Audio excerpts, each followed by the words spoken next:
Une jeune femme découvre bien plus que ce qu'elle avait imaginé lorsqu'elle part à la recherche de ses parents biologiques 20 ans plus tard. Mais avant que nous plongions dans l'histoire, s'il vous plaît, donnez un pouce bleu à cette vidéo et n'oubliez pas de vous abonner à notre chaîne et d'activer la cloche pour rester informé de toutes nos nouvelles publications. Si vous aviez des enfants, pourriez-vous imaginer les abandonner à la naissance ? Imaginez un nouveau-né sans défense, sans personne vers qui se tourner. C'était la réalité pour une petite fille de Chine, abandonnée par ses parents biologiques à la naissance. Heureusement, elle a été adoptée par une famille américaine quelques années plus tard. Ce qu'elle a découvert lorsqu'elle a finalement retrouvé ses parents biologiques 20 ans plus tard était si étonnant que cela a été documenté dans un film que vous pourrez voir à la fin de cette vidéo. Katie Poehler, une fille adoptée, a grandi dans la petite ville de Hudsonville, dans le Michigan, avec ses parents adoptifs et leurs 2 fils. Consciente de ses origines asiatiques, Katie a toujours ressenti qu'il y avait des questions sans réponse sur son passé. Bien qu'elle soit au courant de son adoption, ses parents adoptifs n'avaient jamais discuté des détails avec elle. Il est essentiel de se rappeler que chaque pays a des politiques et des lois différentes. Alors que certains pays adoptent des approches plus libérales, d'autres peuvent être très strictes. Il y a environ 22 ans, la mère biologique de Katie, Shan Fenchang, a découvert qu'elle était enceinte de sa 2e fille. En raison de la politique de l'enfant unique en Chine, elle savait que cela entraînerait de graves complications. L'avortement, qui met fin à la vie d'un enfant à naître, a également des conséquences physiques et émotionnelles graves pour la mère. Pour Shan, qui était déjà bien avancée dans sa grossesse, l'avortement n'était pas une option. Craignant que les autorités découvrent sa grossesse, elle s'est cachée pendant près de 6 semaines jusqu'à ce qu'elle accouche. Imaginez la difficulté à laquelle Shan a dû faire face. Elle s'est appuyée sur son mari, Zhu, pour l'aider à accoucher de leur bébé sur un bateau. Ils ont stérilisé des ciseaux en les faisant bouillir pour couper le cordon ombilical. Cependant, des complications sont survenues et ils ont dû solliciter l'aide d'un médecin qui, heureusement, a accepté de garder leur secret. Réalisant les graves conséquences si leur enfant caché était découvert, les parents devaient agir rapidement. Zhu s'est réveillée tôt un matin et a emmené leur fille au marché aux légumes, laissant une lettre avec elle. Cette lettre était un plaidoyer sincère pour que quelqu'un prenne soin de leur enfant, avec une demande de se retrouver au célèbre pont brisé à Hangzhou après 10 ou 20 ans. La lettre que Zhu a laissée avec sa fille était un message poignant de 2 parents désespérés qui voulaient simplement que leur enfant soit en sécurité. Elle disait « Notre fille, Jingxi, est née à 10 heures du matin le 24e jour du 7e mois du calendrier lunaire en 1995. Forcée par la pauvreté et les circonstances, nous devons l'abandonner.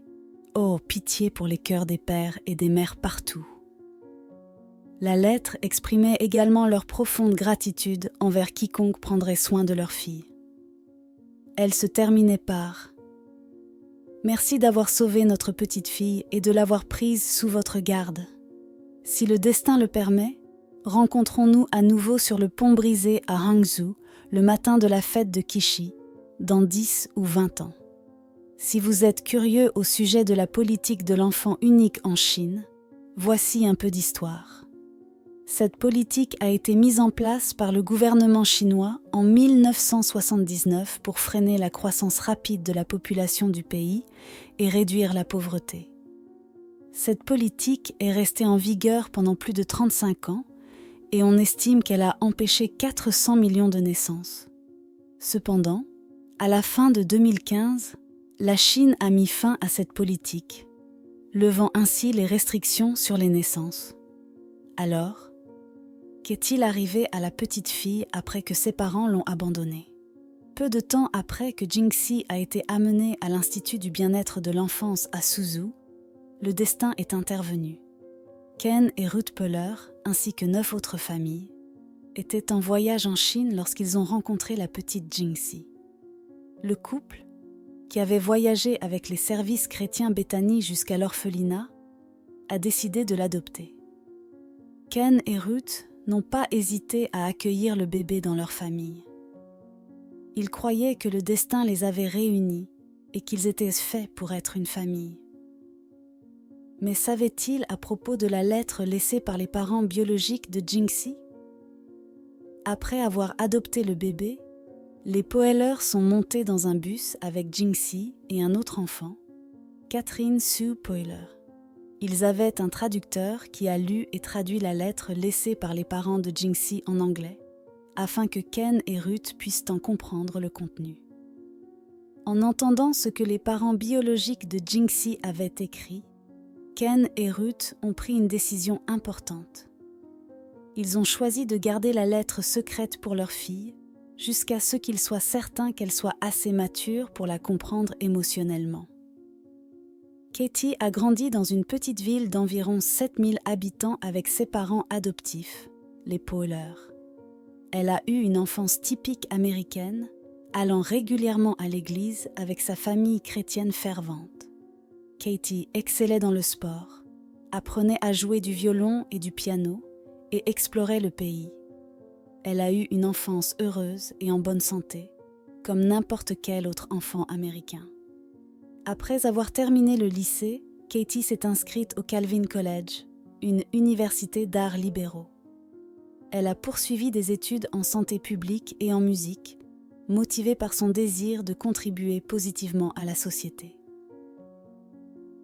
Pendant ce temps, ses parents biologiques possédaient un magasin vendant des télévisions d'occasion, des machines à laver, des réfrigérateurs et d'autres articles.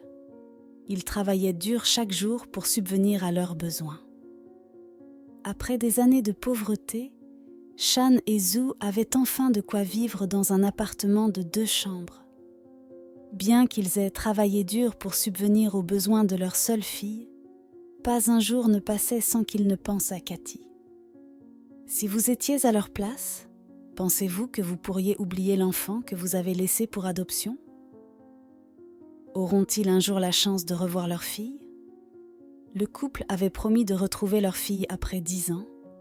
Ont-ils réussi à tenir cette promesse? Espérant que la note soit parvenue entre les mains de ceux qui ont adopté leur fille, Shan et Zhu ont pris un pari. Ils ont décidé de se rendre à l'endroit spécifié dans l'espoir de retrouver leur fille perdue depuis longtemps. Shan et Zhu se sont rendus au pont brisé le jour de la fête de Kishi, exactement 10 ans après la naissance de leur fille. Ils sont arrivés tôt, cherchant quelqu'un qui pourrait se souvenir de Jingxi. Le couple a frénétiquement cherché dans la zone, espérant voir la petite fille qu'ils avaient abandonnée. Si vous vous demandez à propos du lieu de rencontre, le pont brisé n'est pas réellement brisé. C'est une structure bien préservée située à Hangzhou, la ville où Jingxi est née et où ses parents biologiques vivaient. Quant au jour où ils sont allés chercher leur fille, la fête de Kishi est l'équivalent chinois de la Saint-Valentin, célébrée le 7e jour du 7e mois de chaque année. Cela aurait été une occasion spéciale pour les parents de retrouver leur fille ce jour-là. Ken et Ruth Poehler, déterminés à s'assurer que la vie de Katie ne soit pas compliquée par son passé, ont continué à garder les détails de son adoption secret. Cependant, ils se souvenaient que la fête de Kishi approchait, 10 ans après la naissance de Katie. Malgré leurs efforts pour garder le secret, Ken et Ruth voulaient informer les parents biologiques de Katie qu'elle était vivante et en bonne santé. Ils ne voulaient pas les laisser dans l'incertitude, se demandant ce qu'il était advenu de leur fille. Lorsque Katie a grandi, Ken et Ruth étaient réticents à lui raconter toute la vérité. Ils ont contacté une amie de la famille en Chine, Annie Wu, et lui ont demandé de rechercher les parents biologiques de Katie le jour de la fête. Malheureusement, lorsque Annie est arrivée au pont brisé, Shan et Zhu étaient déjà partis après avoir passé la majeure partie de la journée à chercher Katie.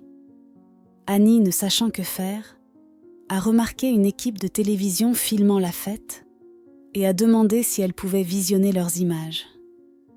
En parcourant les clips, elle a repéré Zhu tenant une pancarte avec le nom de Jingxi dessus. Grâce à la rapidité d'esprit d'Annie, l'histoire a pris un tournant différent. Lorsqu'elle a expliqué la situation à l'équipe de télévision, ils ont décidé de couvrir l'histoire. Le reportage a présenté l'histoire d'une fille chinoise séparée de ses parents à la naissance. Après avoir vu le reportage, Chan et Zhu ont accepté de rencontrer Annie à la station de télévision. Les Peuleurs leur avaient laissé une lettre qui leur a été remise à la station. Pourraient-ils enfin rencontrer leur fille qu'ils avaient été contraints de laisser partir? Chan et Zhu étaient excités d'entendre des nouvelles de leur fille et voulaient plus d'informations à propos de Cathy. Cependant, les Peuleurs ont estimé qu'il ne serait pas sage de partager plus de détails, croyant que Katie n'était pas encore émotionnellement prête à les gérer. Même après avoir appris le sort de leur fille, Chan et Zhu n'ont reçu aucune nouvelle supplémentaire à son sujet pendant plus de 10 ans. Bien que leur fille se portait bien, aucune information supplémentaire ne leur a été fournie. Shang Jiangfu, un documentariste, a été ému par l'histoire de Jingxi et de ses parents et a ressenti le besoin de la raconter. Il a rencontré Chan et Zhu pour en savoir plus sur leur expérience et a décidé de retrouver Ken et Ruth Peuler. Bien qu'il ait eu peu d'informations sur le couple, Shang a refusé d'abandonner son projet. Il a cherché sur Internet tout ce qui était lié à une famille américaine dans le Michigan ayant adopté une fille chinoise de Suzhou. Bien qu'il n'ait que peu d'indices, Shang était déterminé à finir ce qu'il avait commencé. Après des mois de recherche, Shang a finalement eu une piste. Il a rencontré Chan et Zhu et il était temps de rencontrer les Peulers. Ken et Ruth étaient réticents à participer au documentaire, mais après de nombreuses persuasions, ils ont accepté. Ce n'est qu'après que Katie a eu 21 ans que ses parents l'ont informée de son passé. En vieillissant, Katie avait naturellement des questions sur ses origines. Je pensais que les gens auraient des questions sur le fait que je sois chinoise et américaine, alors j'ai demandé à ma mère de me raconter mon passé à nouveau, a révélé Katie lors d'une interview. En apprenant à propos de ses parents biologiques, Katie a immédiatement su qu'elle voulait les rencontrer. Elle a contacté Chang, qui travaillait sur le documentaire sur sa vie, et il l'a emmenée au marché de légumes à Suzhou, où ses parents avaient été contraints de l'abandonner lorsqu'elle était bébé. Après plus de 20 ans à se demander d'où elle venait, Katie a finalement découvert la vérité. Elle était submergée d'émotions, et cela faisait beaucoup à assimiler pour elle. Shang, toujours soucieux de la narration, a organisé la première rencontre entre Cathy et ses parents biologiques au Pont Brisé, comme il l'avait prévu des années auparavant. Lorsqu'ils se sont enfin rencontrés, les larmes ont coulé librement. Chan, voyant sa fille pour la première fois en 22 ans, ne pouvait retenir ses larmes.